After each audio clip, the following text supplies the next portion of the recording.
Assalamualaikum warahmatullahi wabarakatuh. Saya Lisa Puspita Anggrini dari Ekonomi semester 6, mata kuliah Kewirausahaan, akan menerangkan tentang penentuan produk. Yang pertama, pengertian produk. Produk adalah suatu titik pusat dari kegiatan pemasaran. Karena produk merupakan suatu hasil dari perusahaan yang akan ditawarkan ke konsumen dan merupakan alat dari perusahaan tersebut untuk menghasilkan tujuan dari perusahaan tersebut.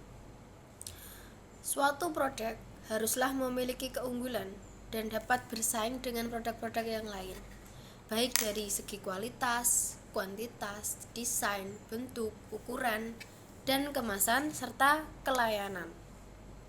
Agar dapat menarik minat dan keinginan dari para konsumen untuk membeli produk tersebut. Yang pertama adalah produk layak jual, yaitu suatu produk yang layak dijual dengan keadaan layak diterima.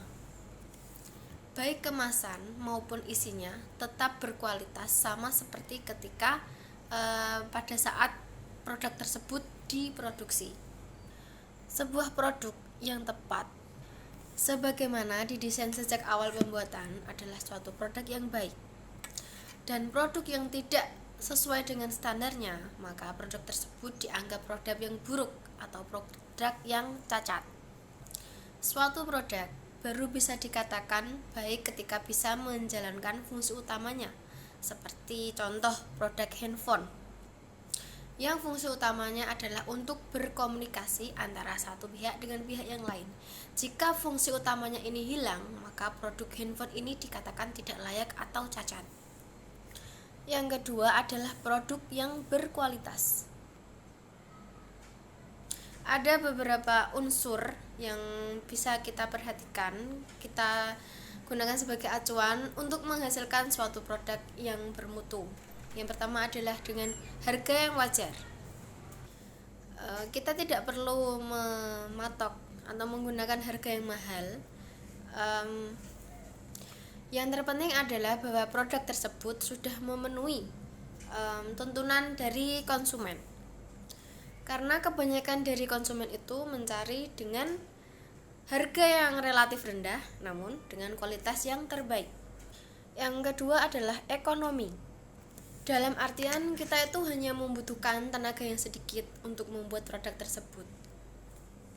Yang ketiga, produk tersebut haruslah awet, jadi tidak gampang rusak ketika digunakan, dan dalam jangka waktu lama pun dia tetap benda seperti itu. Yang keempat, produk tersebut haruslah aman, baik dalam lingkungan maupun bagi si konsumsi atau pengguna produk tersebut. Yang kelima, produk haruslah mudah digunakan. Jadi konsumen itu tidak perlu berlatih dulu untuk menggunakan produk yang kita keluarkan. Yang keenam, produk tersebut haruslah mudah dibuat. Jadi kita dengan mudah dibuat, kita bisa menyetok atau memproduksi produk tersebut dengan sebanyak-banyaknya dengan menggunakan bahan-bahan yang mudah kita peroleh dan jumlahnya yang sangat banyak, sehingga barang tersebut mudah kita dapatkan tanpa harus mencarinya terlalu jauh. Yang terakhir, produk tersebut haruslah mudah dibuang, harus mudah terurai ketika barang tersebut kalau sudah dipakai itu dibuang. Di zaman sekarang ini kan populasinya semakin padat, jadi barang tersebut haruslah sesegera mungkin dapat terurai sehingga tidak mencemari lingkungan sekitar. Yang selanjutnya yang saya ingin bahas adalah ciri-ciri produk layak jual dan produk handal. Yang pertama, produk tersebut memiliki umur ekonomis yang cukup lama. Semakin lama umur suatu produk atau usia penggunaannya, maka produk tersebut dianggap baik bagi konsumen. Ciri yang kedua yaitu jika produk tersebut mengalami kerusakan, maka bisa dengan mudah diperbaiki. Ciri yang ketiga yaitu jika salah satu komponen produk tersebut rusak, maka tidak akan berpengaruh dengan komponen produk yang lain atau fungsi utama dari produk tersebut. Ciri yang keempat adalah mudah digunakan dan mudah dirawat. Yang kelima, ramah lingkungan. Subbab yang selanjutnya yang ingin saya bahas adalah langkah-langkah dalam penentuan produk. Ketika kita membuat sebuah produk, biasanya kita harus melewati tahap-tahap sebagai berikut. Yang pertama, market research dan feasibility study. Market research dilakukan untuk mengetahui selera-selera konsumen di pasar. Dari market research ini, kita bisa mengetahui produk apa yang diinginkan konsumen yang bisa kita produksi. Yang kedua adalah brainstorming, atau dalam bahasa Indonesia disebut juga dengan curah pendapat.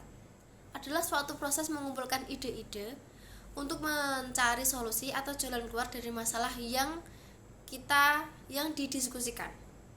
Dari proses berdiskusi ini akan didapatkan garis besar barang tersebut akan dibuat, cara kerja, komponen yang akan dipakai, dan sebagainya.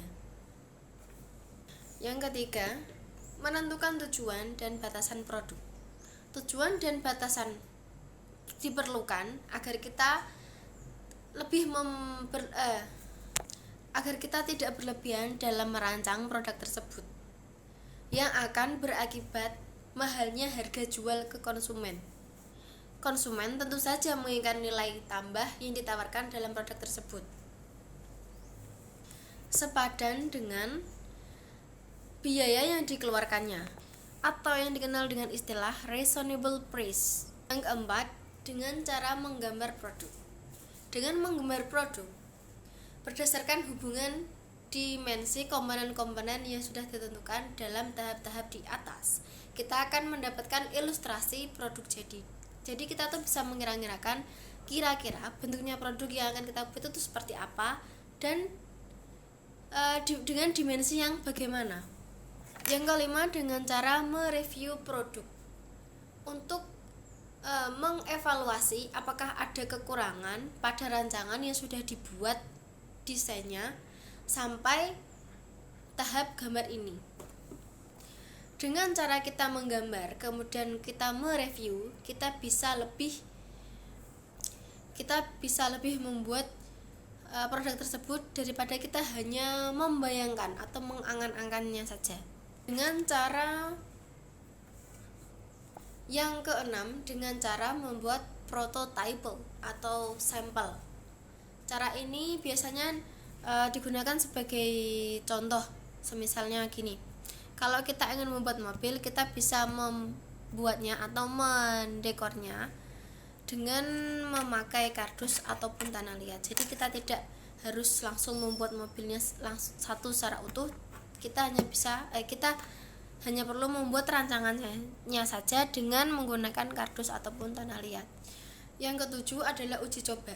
Kita harus menguji coba terlebih dahulu produk yang telah kita gunakan supaya produk tersebut benar-benar layak dan baik ketika sampai di tangan konsumen. Yang kedelapan, produksi massal. Dalam produksi massal kita perlu adanya mengontrol kualitas agar konsumen tidak sampai menerima barang yang rusak. Jadi kita tuh harus ada skill untuk memproduksi barang dengan massal, yaitu sebanyak-banyaknya, namun tidak mengurangi kualitas dari produk tersebut. Yang terakhir adalah dengan memberikan garansi. Jadi suatu perusahaan itu membuat produk tersebut memberikan jangka waktu sehingga konsumen tersebut tenang jika suatu waktu ada kerusakan pada barang tersebut. Semisal perusahaan handphone itu rata-rata memberikan garansi 1 hingga 2 tahun tergantung merek dari handphone tersebut. Jadi jika dalam jangka waktu yang ditentukan atau dalam jangka waktu garansi tersebut terjadi kerusakan, maka pihak yang menanggung adalah si perusahaan, bukan dari konsumen. Kesimpulannya adalah produk adalah segala sesuatu yang ditawarkan ke pasar untuk mendapatkan perhatian, dibeli, dipergunakan, dan yang dapat memuaskan keinginan atau kebutuhan konsumen. Produk merupakan penentu bagi program baruan pemasaran karena keberadaannya dapat digunakan dalam penentuan harga program promosi maupun kegiatan pendistribusian. Selain itu, produk adalah suatu yang esensial yang mampu memenuhi kebutuhan pasar. Sebuah produk hendaknya harus sesuai dengan desain standar produk yang ada agar dapat memenuhi kebutuhan pasar. Juga dengan desain produk yang baik, maka produk yang dihasilkan akan lebih berkualitas. Bila desain produknya buruk, maka produknya dianggap cacat di pasaran dan konsumen pun enggan untuk membelinya. Sekian presentasi dari saya. Kurang lebihnya mohon maaf. Wassalamualaikum warahmatullahi wabarakatuh.